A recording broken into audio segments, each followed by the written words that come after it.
The Shaman's Multiverse. It consists of a mysterious light, which the shaman suddenly feels in his body, inside his head, within the brain, an explicable searchlight, a luminous fire which enables him to see in the dark, both literally and metaphorically speaking, for he can now, even with closed eyes, see through darkness, and perceive things and coming events which are hidden from others. The first time a young shaman experiences this light, he sees far ahead of him, through the mountains, exactly as if the earth were one great plain, and his eyes could reach to the end of the earth. Nothing is hidden from him any longer. Not only can he see things far, far away, but he can also discover souls, stolen souls, which are either kept concealed in far strange lands, or have been taken up or down to the land of the dead. These words were left to us by an Inuit shaman at the turn of the last century. As the roots of a tree reach down into the ground and branches climb up to the night sky at the same time, so do the paths on the shaman's journey. Let us begin our own journey as we enter through the portal into the shaman's multiverse. On this journey, we travel back in time to more than 34,000 years ago, to the deep roots of the shaman's multiverse in the Castillo cave on the Iberian Peninsula, where we face the gallery of discs and learn more about the nature of reality. This panel is about 10 meters wide, and each disc is roughly the size of the palm of your hand.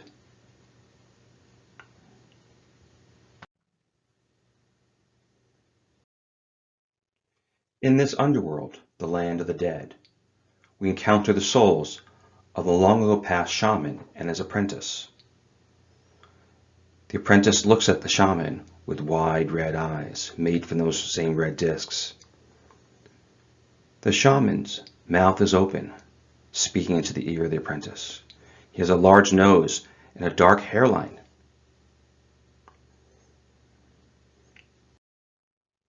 The hairline, though, is made from a golden eagle. An eagle that has down on its flanks and has not yet to fly. In this part of the world, this would indicate a late June time period. The eagle stands about a foot high and becomes one with the shaman.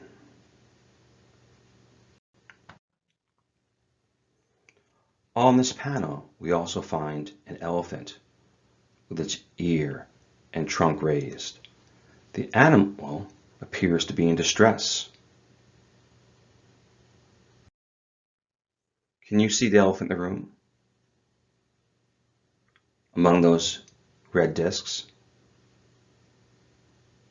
Can you see the shaman and his apprentice?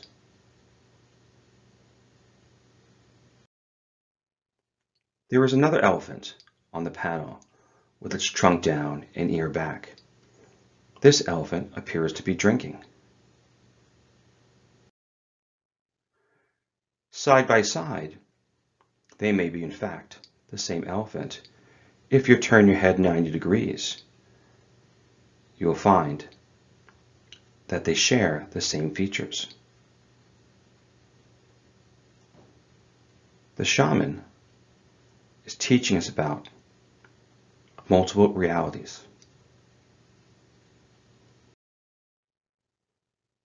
We find this masked cosmic man who stretches the length of the panel. His right hand is raised and appears to hold an egg. His left arm is feathered and against the wall. His left knee is raised. And he wears a mask. On the right side of his mask is the beak of a bird. And on the left side, we can see his eye. The image is reminiscent of the Norse Odin, who gives up an eye to see. Odin, another shamanic character, sends his birds around the world to see for him, to tell him what's happening in far-off strange lands.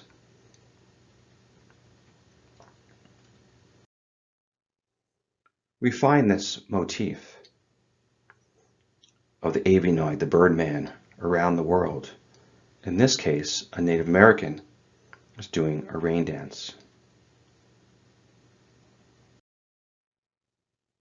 Transformation is the essence of the shamanic experience in the shaman's multiverse. Here we find our teacher side by side with the cosmic man. And looking closer at the cosmic man, we can see that eye, and we can see the beak. We can see his mouth hanging below with the teeth. If we rotate them, one of them, 9 degrees, we'll find that they are in fact the same character who has transformed the teacher into the cosmic man in the shaman's multiverse. On this panel, we also find the speckled mare, apparently leaping. The mane is raised, the head turned sideways.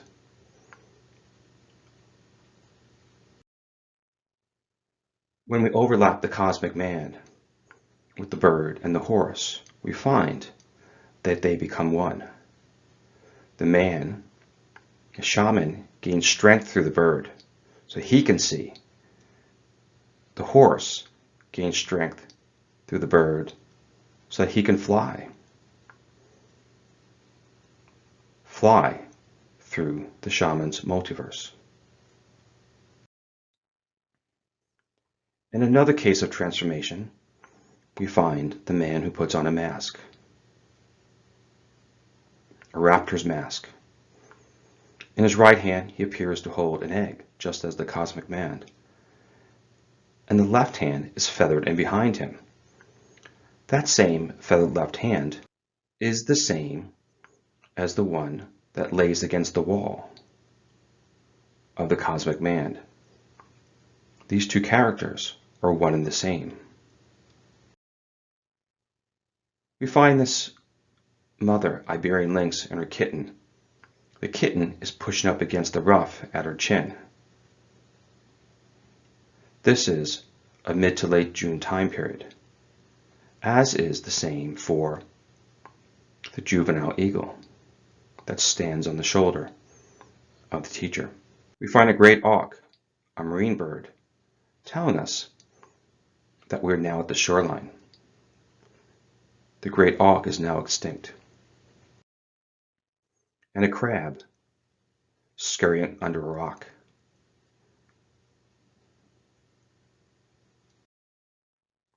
We find a monk seal, again, another marine animal, lounging on the rocks at the seashore. And a breaching humpback whale, an extraordinary scene. Remember, all these characters are painted, etched, engraved on top of each other. There is a spinning bottlenose dolphin.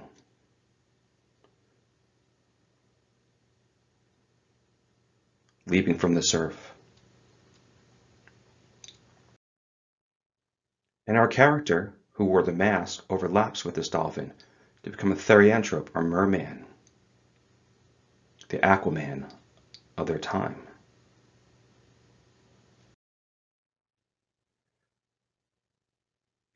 Our apprentice can be seen in the light area in the forward belly of the whale. He is on a journey within this whale.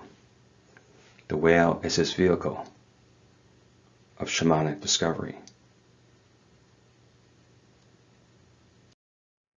The scene is echoed by Jonah and the whale in the Abrahamic tradition, who's given a message by a winged man, an angel. This is truly a shamanic tradition.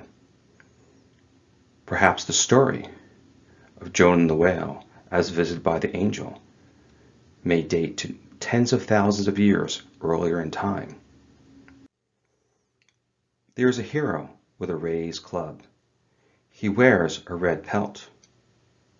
Where does the red pelt come from?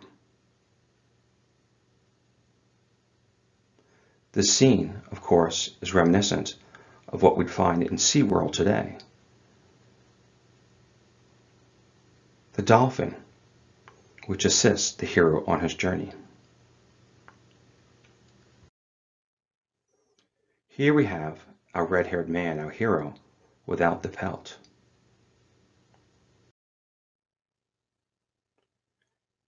And a Spitzish dog with foxes-looking face and tail flipped on its back. The Spitz dog dates in the DNA record to more than 30,000 years ago.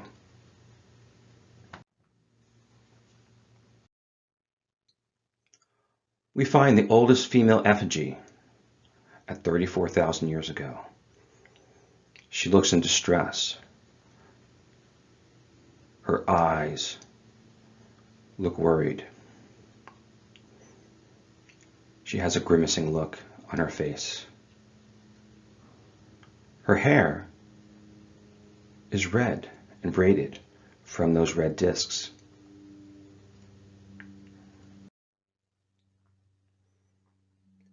In those same red discs, we have the mother giraffe, who protects her young. Her juveniles, neck and head, are wrapped around the back of hers. She's camouflaging the juvenile, protecting. As we've encountered this giraffe, we have left the Iberian Peninsula, what is now Spain. We had traveled across the Strait of Gibraltar and are now in Africa. We find another African animal, the Barbary ape, which are indigenous to the Atlas Mountains of Morocco.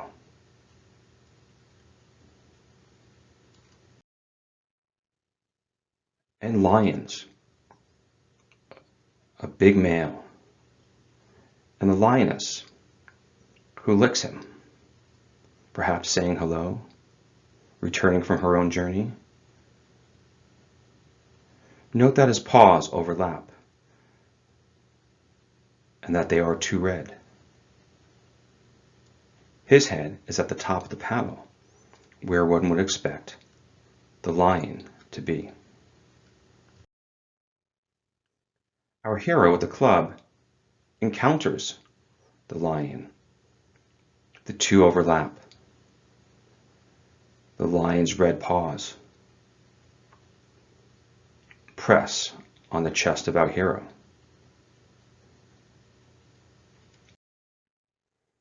The scene echoes Hercules and the Nemean lion. The Nemean lion lies in a deep cave, and in the Greek myth, the Nemean lion has red blotched on him from his human victims. Hercules enters into the cave to slay the Nemean lion, and afterwards wears that red pelt on his further labors. A red-haired man also wears the pelt on his journey.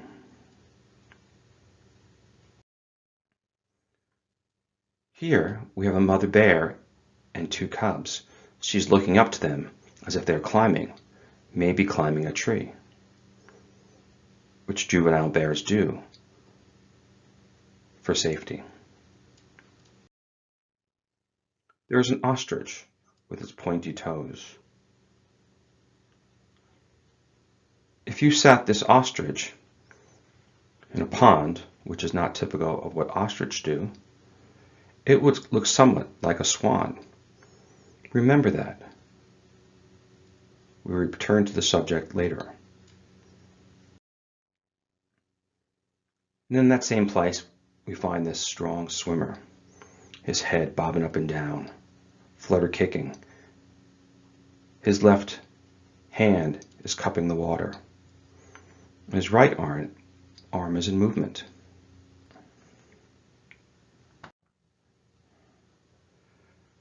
Our swimmer overlaps with the elephant, who shares the same trunk as the previous elephants. This elephant has a top-down look as if swimming. And there's a crocodile, a huge crocodile. This is a 10-meter panel, so that crocodile is about 15 meters from teeth to end of tail. And below that crocodile is a striped reptile, likely its young. The mother crocodile is protecting her juvenile.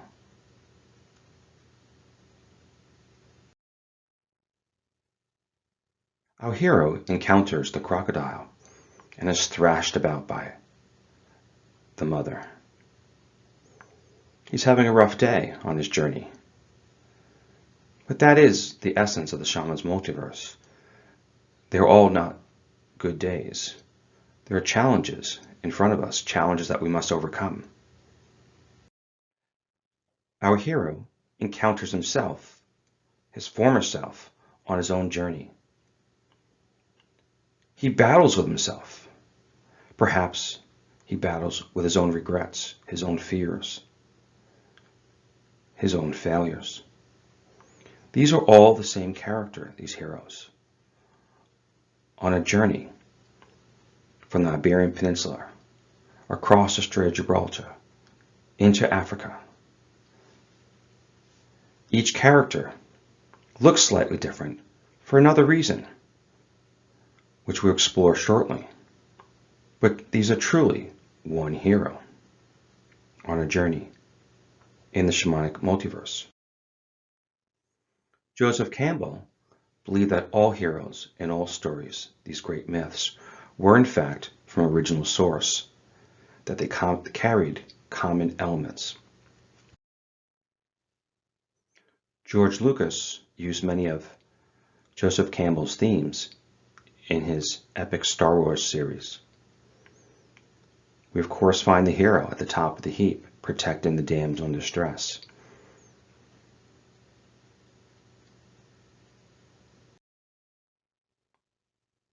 A hero on his journey who is assisted by a shaman.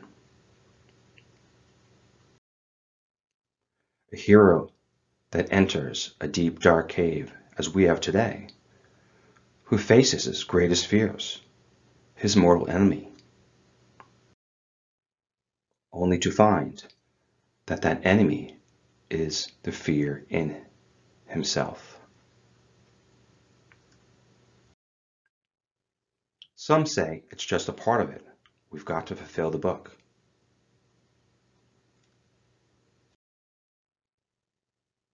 We now return to the gallery discs and our own journey of self-discovery. Here we can piece together what we have learned. At the top of the panel, we had the face of the cosmic man, which is the constellation Hercules at A. B is the juvenile eagle, Agila. C is the search of the lizard. D is the horse Pegasus, who overlaps with the bird to become the flying horse. E is Pisces, the fish, but in the Paleolithic tradition, it's the dolphin in one direction from north to south, and the whale from south to north on the return journey. F is Cetus, the sea monster, who is the monk seal at the shoreline. And these two monsters and animals of sorts are in the astronomical sea. G is Perseus, the strong swimmer. And above Perseus is H, Aruga, the head of the elephant. And I, Taurus, is the trunk of the elephant. You can see how they fit together. J is Lynx, perhaps the tail of the lynx. K is Cygnus, the swan, which may be the ostrich without its legs, or the great auk. L is Draco, the crocodile, in the Paleolithic tradition.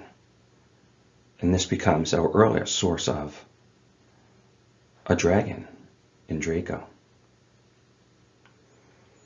M is Ursa Major, the Great Bear. N is Leo the Lion, who we found at the top of the panel. O is Gemini, the Barbary ape, whose two eyes are the stars Castor and Pollux. P is our hero with the club, who is the constellation Orion. Q is Canis Major with its bright star Sirius, and the Spitz dog in the Paleolithic tradition. This could have been the vision of the Inuit shaman initiate. With eyes closed, we too can see in the darkness by mentally following the myth, imaging the animals, and charting the constellations. On our journey through the portal into the multiverse, we have transcended time and space across the terrestrial landscape, deep in the earth and among the stars. We have become the tree whose roots reach down into the ground, and with branches that climb up to the night sky at the same time. We now emerge from these strange lands, the underworld, that land of the dead, with nothing hidden from us any longer, where we can see the mountains exactly as if the earth were one great plain, and our eyes can reach to the end of the earth, to see, even with closed eyes, through darkness, and perceive things and coming events which are hidden from others. We continue to kindle the mysterious light which we may feel inside our heads within the brain, an explicable searchlight, a luminous fire which enables us to see in the dark, both literally and metaphorically speaking, in the Shaman's multiverse.